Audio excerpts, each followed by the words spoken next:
Right. Oh, you know what? Joining us now is the king himself. Don King, my man, is joining us, and we're going to talk a little bit here about all kinds of stuff, and it is amazing that he is going to be here and join us, and this is something that, you never know what you're going to get when you have these things going on, and Don King is joining us now, and I'm very excited about that.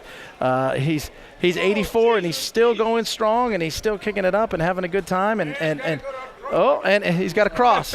He's got a cross. Yes. All right. Hey, Don, how are you doing? I'm doing great. Thanks so much for taking time to stop by here, and you're out here trying to make America great again, and I want to talk to you about a lot of the issues that are going out there. First and foremost, we seem to have a problem in this country with race, and how can we fix that, man? You're a fixer. How do we fix it? That's what I couldn't understand about Ranch Priest, and knowing that I'm a fixer, knowing that I brought George Walker Bush in here, and they want to hang me in effigy in this same town, and I turned around and got the vote. They put out a contest between me and Stephanie Tubbs, and I beat her and brought George Walker Bush in because we gave him a chance to fail. And it's the chance that they gave me. Years ago, I ain't never got it yet. In fact, I totally eradicated the word failure out of my vocabulary. Setback every now and then, failure never. But this man comes up after Donald. They did the same thing to George Walker Bush, only Bush handled it a little differently. Yeah. You know what I mean? So Donald was in there fighting, but it ain't about Donald. It's that they throwing a rock and hiding their hands. Absolutely. They don't really want Donald. That's why they come on all these votes. And had Donald not beat Ted Cruz like he did in Indiana, then they would have did some kind of maneuver. It would have been one of those electors things. You know what I mean? Yeah, absolutely. You know what I mean? And so the system is rigged, as Donald Trump said, and it's corrupt. Everybody agrees with that. So now why don't we change a corrupt system? You can't corrupt the cancer system and then say you're going to do it within the system. You got to get a whole new system. That's it. The system is contaminated. It's corrupt. Everybody agrees. We haven't had this type of unanimity in a consensus of public opinion since we separated from England against King George. And then when they said taxation without representation is tyranny, to have a voice, not to have a voice in the laws that you have to be bound by is tyranny. All right. So now here we got an opportunity to bring a whole new system in and to create jobs and bring back American pride and dignity, and we can't do that. That's what got me, the people, not Donald Trump, not Hillary. I love them both, but I love the American people more. Amen, man, amen. We got we have issues right now. We have issues. The Republicans have issues, I think, with race. They have issues with women's issues, and I think that they can bridge the gap. But man, the message, you bring a message that's real. You bring a message of hope.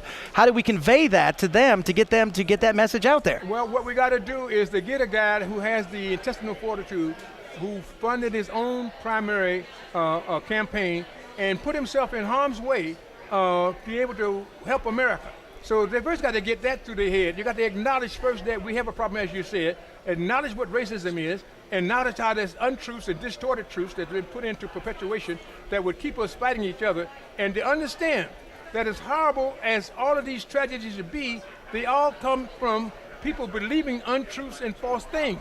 And when they can shoot people down of color without compunction or remorse, without consequences, with impunity, then you teach a man how to shoot, to go over to another country fighting in Afghanistan. This veteran comes home, in which they treat the veterans so poorly. Amen on that. I mean, the veterans, those are the vanguard of our nation, the protectors of our soil, the liberties and freedoms that we enjoy, we couldn't enjoy without those men and women who put themselves in harm's way for the benefit of each one of us and the liberties and freedoms that we do enjoy. Yet when they come home incapacitated, hurt in any kind of way, leave them out there, let them die without even giving them treatment. And the scandals that is erupting, that's bringing out, it is just devastating to anybody with any sense of concern about old glory may she ever wave, that say a new nation conceived in liberty, dedicated to the proposition that all men and women are created equal.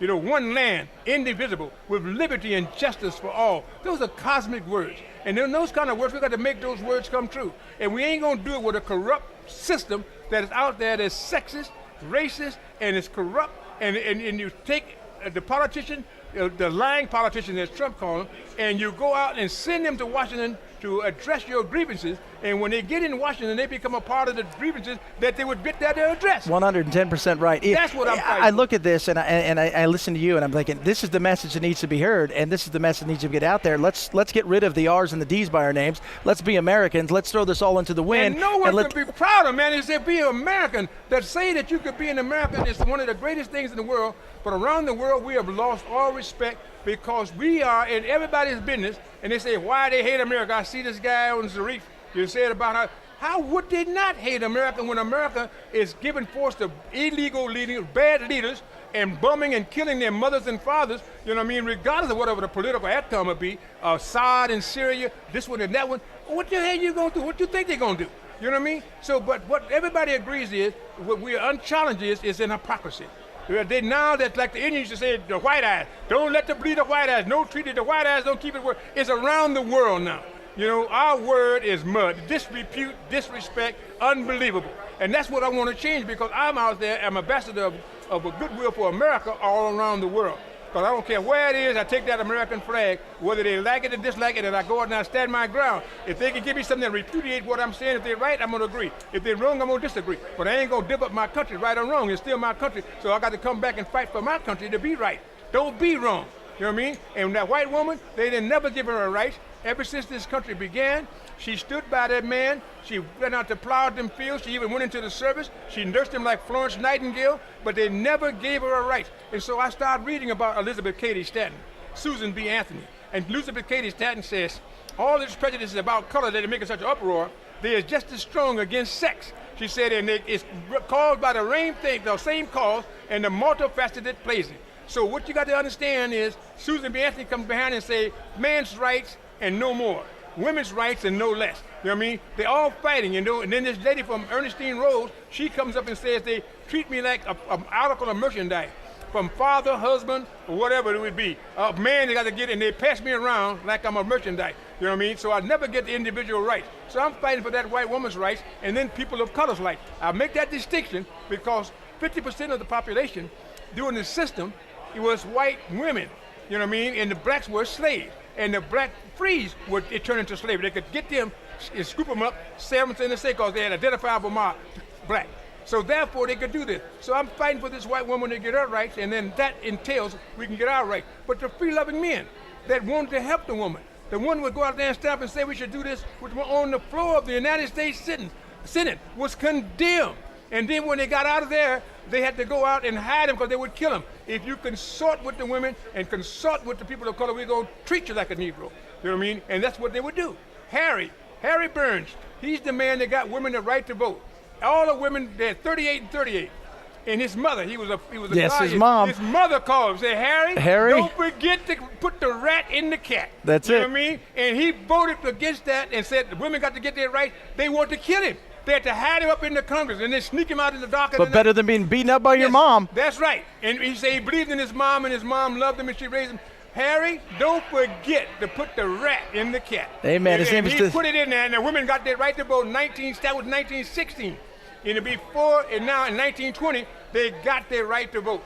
You know what I mean? And so this is what they got here. 4 more years, it'll be 100 years for the American white woman.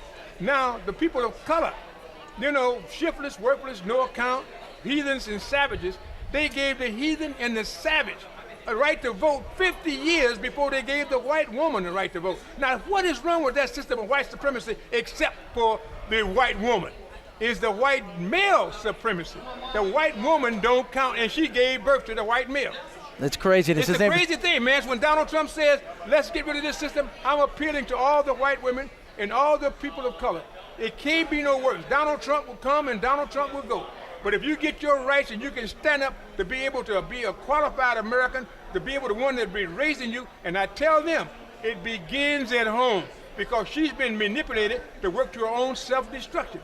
Because everything starts at home. Love, understanding is taught.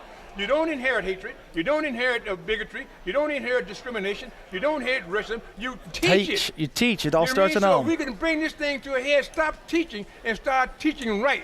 And let's come together as Americans, black and white alike, and let's work for the betterment of mankind and the betterment of this great nation with those cosmic words, one land, indivisible, with liberty and justice for all. His name's Don King. As always, appreciate you coming on today, Don. Right, man, you have yourself a good one. Thanks again. Enjoy your time here, and go take pictures and autographs. People are excited to see you. We appreciate you coming on today. This is the Chad Benson Show. You're clear. He didn't want the double D. He really don't want double D.